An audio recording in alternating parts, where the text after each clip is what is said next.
Well, you guessed it. I'm Eileen, and this is my lemon cake. It is the specialty of my kitchen. I have mailed this to clients and colleagues all throughout the US. Doesn't cost that much to make. Postage, ooh, that's something different. And sorry, I can't send it offshore. And I admit I had a sample. I wish I could give you a sample of this. But what I can give you a sample of, something I want you to chew on, it revolves around a field of study I have looked at for decades, written, spoken, researched: resilience. We need it now more than ever. So the first thing I want you to sample, I want you to chew on, is I'm going to give you something to do. And here's what I want you to do. I want you to do something you have never tried before. Something that's maybe a tad bit intimidating. Now, don't take on the biggest thing. Don't go jump off the Eiffel Tower. Don't go find Aunt Maud and tell her she's got bad breath and stop hugging you so much. No, no, no, no, no. I want you to start small, because what you're doing is you are building a resiliency muscle. Resiliency can be taught, it can be strengthened. And just like any muscle, you don't go onto a gym and start lifting 50-pound weights. You start small, but you are building resiliency. And what happens when you stretch is you become stronger and you feel more energy. Well, let's just try it for a second. Okay, take your hands, and what we're going to do, we are going to see like this. All right. Now, what I want you to do is take a deep breath, and when you bend over, I want you to just squeeze into this. Move your shoulders. You ready? Deep breath. Let go. Squeeze, squeeze, squeeze. All right, you ready? You ready? Come up. Now, take one arm, push it across your chest, just push. Try the other arm. Stretch, stretch. Do you feel a little bit more relaxed? Maybe a little bit more energy? When we learn to stretch, we grow resiliency. The other two things I'm going to teach you, you will see in an interview. The second one is that I'm going to totally redefine resilience for you. I want you to think of it in a totally different way. And the third thing, as I want to begin to teach you the skill of reframing or intelligent optimism. In fact, before I show you that interview, let me give you an example of reframing. Okay. This over here, there we go. This is a frog. Now, it's framed one way.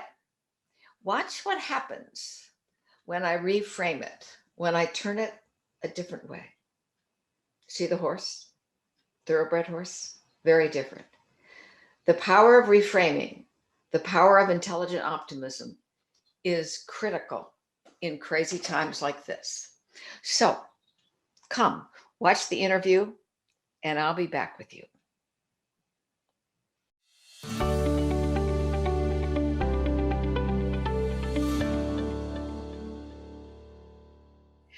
All right. Well, thank you very much for the question. First off, I think the greatest renewable resource, energy resource, is human energy. But let me backtrack where energy actually comes from and what it is. So many of us remember from our old science books that energy is the capacity to do work. No energy, no work. But let's talk about that. To me, energy is the basis of resilience, of being able to grow through change. And that's not just negative change. I think sometimes because of the situation we're in, we're going, oh my God, this is terrible, this is terrible. But it's also to grow through opportunity. And I'm going to come back to that for a minute. But if you think about energy, Nicholas, you think about a power grid. Energy starts in one place. If the power grid is connected well, the energy goes through and the lights go on. You turn an ignition in a car, it's a good connection, hits the battery, car moves forward. Bad connection, the car doesn't move. Bad connection, the lights don't go on. So first and foremost, to me, energy is all about looking where are the right ways in which we create connections. And are they connections that are positive connections, Mm. or are they connections that deplete this human battery? So I think that's one of the things that's really important to me, that resilience is about energy management.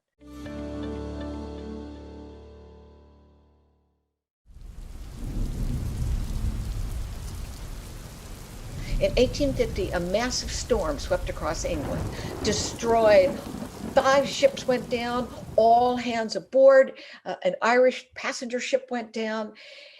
And 2 days later, on the island of Orkney, off the coast of Scotland, Mhm. when the villagers went out, the storm was so violent that it ripped away the topsoil. And what the villagers saw when they looked down was a village. They saw 7 houses. The little point of land is called Skarabrae. Those houses are older than Stonehenge, older than the Great Pyramids, but they didn't know it existed.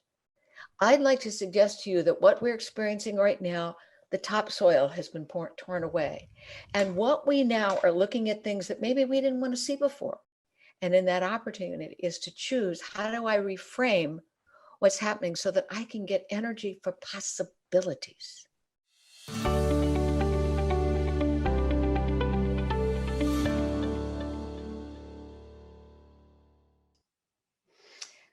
Scarabre, topsoil gone away, a disaster at face value, and yet it revealed things that we hadn't seen before. And I'd like to suggest right now, as we look at what all's going on around us, we have an opportunity. We have an opportunity because we've been covering up all manner of things. Some of us are in organizations with legacy systems, processes that don't work because we just keep piling stuff on. We just keep doing things the way we've always done it. And now everything is open. Now we can create what it is you want for your organization. What do you want for your family? What do you want for your life? Because we have an opportunity to start anew. That's intelligent optimism. That's reframing. Now, I admit, in the context in which we find ourselves, it's not always very easy, because it would be a whole lot simpler, frankly, if you and I were frogs. You see, frogs get to eat what bugs them. Why, if I was a frog, I could just go to that COVID-19 and I could go there. It's all done. We don't have to worry about it. Unfortunately, we're not frogs. And life would probably be a little bit simpler if we were, well, I don't know, chipmunks. If I was a chipmunk, all I care about is my family and do I have nuts for the winter? And I'd go scramble after those nuts and I'd go take them up the tree and I would be just fine and I wouldn't worry about anybody else. Well, I'm not a chipmunk, and we are in this together. We are in this as an organization, as a family, as a community, as a nation. And it is together that we have to think about, how do we craft the kind of future that we want now. And I'll also admit, there are days, frankly, I wish I could be a space alien. Why, if I was a space alien, I would go to SpaceX and I'd say, take me away and don't bring me back until this is over. Well, I don't think it's going to be over anytime, and I'm not a space alien. So here's what I'm going to recommend. What I really want to recommend is that we look at, how do we, number one, help each other and give people things to do. That's what we want. How to's. Give me some action. Give me some ways to think at this, look at this differently, behave. We want how to's. The second thing we want is we want to laugh. We want humor. I mean, heck, that's why I gave you a frog, a chipmunk, and a space alien. We need to laugh. It's the shortest distance between two people, because as part of that humor is, you and I want social connection. We don't want to be alone.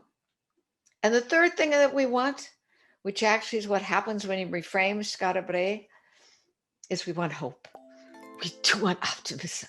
We want to believe that together I can come together. We can create something new. I have resources within me. Hope.